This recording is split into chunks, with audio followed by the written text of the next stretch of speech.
অভয়ার ন্যায় বিচারের দাবিতে জুনিয়র ডাক্তাররা তারা আন্দোলনে ব্রতী।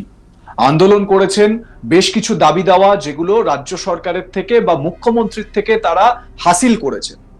কিন্তু এই আবহেই একটি চাঞ্চল্যকর বিষয় জানা যাচ্ছে যে এই জুনিয়র ডাক্তাররা যারা আন্দোলন করছেন বা এই যে ওভারঅল যে আন্দোলন, সবাই মিলে আন্দোলন করছেন, এই আন্দোলনের আড়ালেই কোনো একজন জুনিয়র ডাক্তার বা কোনো একজন সিনিয়র ডাক্তার তারা নাকি অভয়ার সঙ্গে যা যা হয়েছে তার সব তথ্য প্রমাণ লোপাট করেছেন। এরকম একটা বিষয়ও কিন্তু সামনে আসছে এবং এই বিষয়টি সিবিআই এর স্ক্যানারে রয়েছে। ওই দুজন ডাক্তার, একজন সিনিয়র একজন জুনিয়র ডাক্তার, তারাও সিবিআই এর র্যাডারে রয়েছেন বলে জানতে পারা যাচ্ছে। এবারে বিষয়টা আপনাদের একটু স্পষ্টভাবে বলি।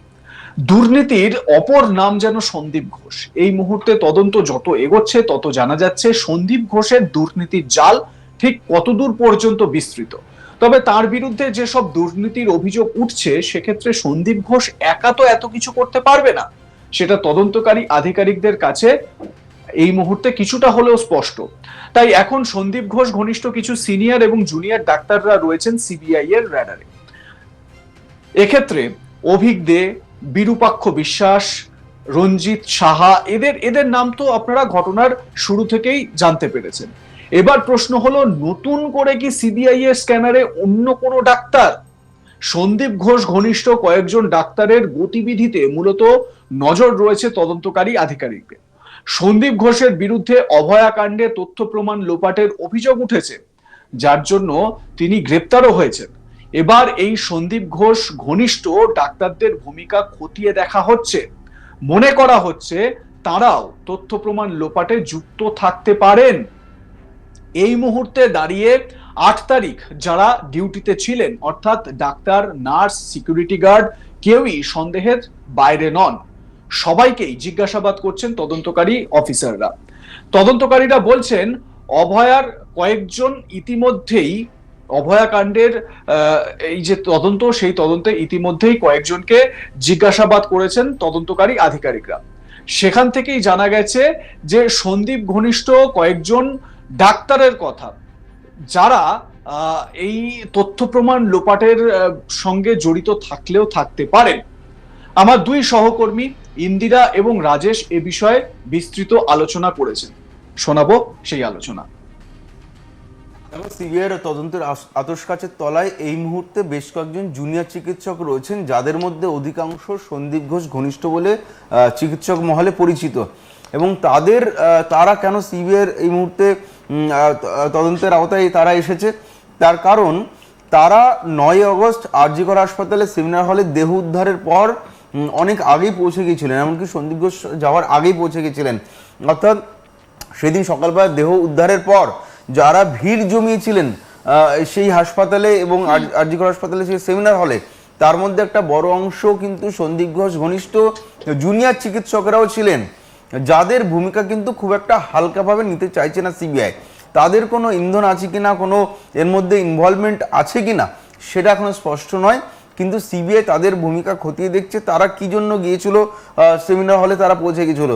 তোমার মনে থাকবে সেমিনার হলে ক্রাইম সিনের ভেতর ঢুকে গিয়েছিল কয়েকজন আউটসাইডার, বহিরাগত, তাদের ছবি প্রকাশ্যে এসেছিল।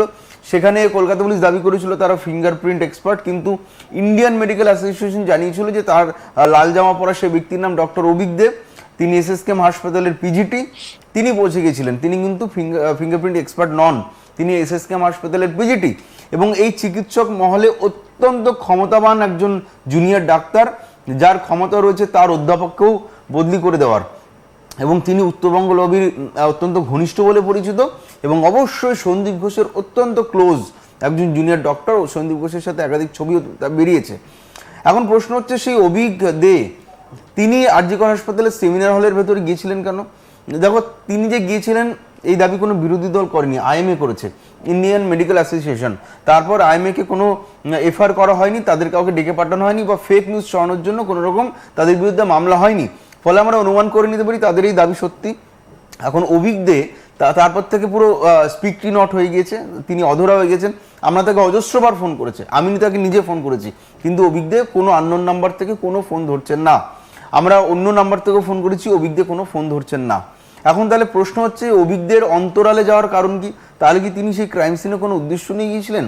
যদি আমার কোনো পরিচিত কারোর দেহ উদ্ধার হয়, আমি সেখানে যেতেই পারি তাকে দেখতে, তার পাশে দাঁড়াতে বা কোনো কাজে, কিন্তু অন্তরালে চলে যাওয়ার তো কোনো কারণ নেই। সেইখানেই কিন্তু সিবিআইয়ের কাছে রহস্য ঘনীভূত হচ্ছে।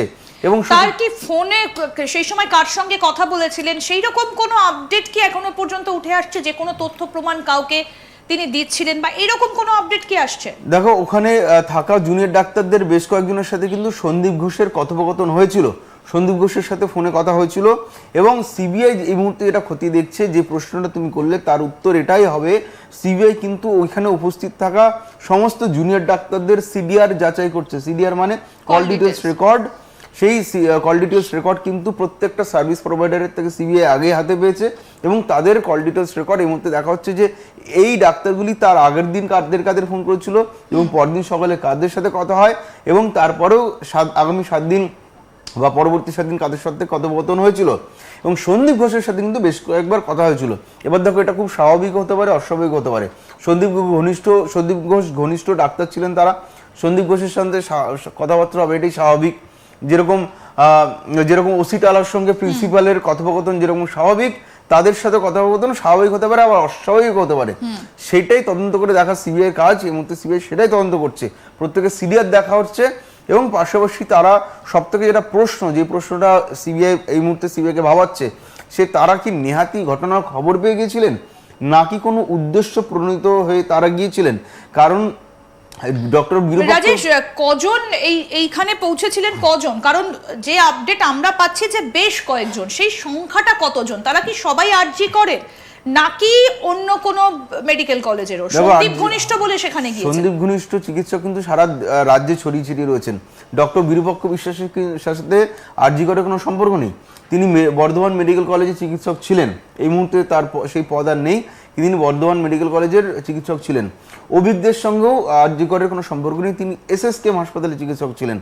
এমন অনেক নাম না জানা চিকিৎসক রয়েছেন যারা সেদিন সেখানে পৌঁছেছিলেন, যারা সন্দীপ ঘোষ ঘনিষ্ঠ চিকিৎসক বলে চিকিৎসক মহলে পরিচিত, কিন্তু তাদের সঙ্গে আরজি করার কোনো সম্পর্ক নেই। এখন এটাই প্রশ্ন, যে অত সকালে তারা কোথা থেকে খবর পেলেন? বর্ধমান মেডিকেল কলেজের ডাক্তার তিনি আরজি করে সকাল সকাল পৌঁছে গেছেন, যখন সন্দীপ ঘোষ প্রিন্সিপালেও এসে পৌঁছতে পারেননি। তার আগে এসএসকেএম হাসপাতালের ডাক্তার পৌঁছে গিয়েছেন। কিন্তু যদিও বিরূপাক্ষ বিশ্বাস বিভিন্ন মহলে দাবি করেছেন যে মেডিকেল কাউন্সিলের তরফে একটি প্রতিনিধি দল গিয়েছিল, সেই খবর পেয়ে তিনি সেই প্রতিনিধি দলের সঙ্গে সদস্য হিসেবে গিয়েছিলেন।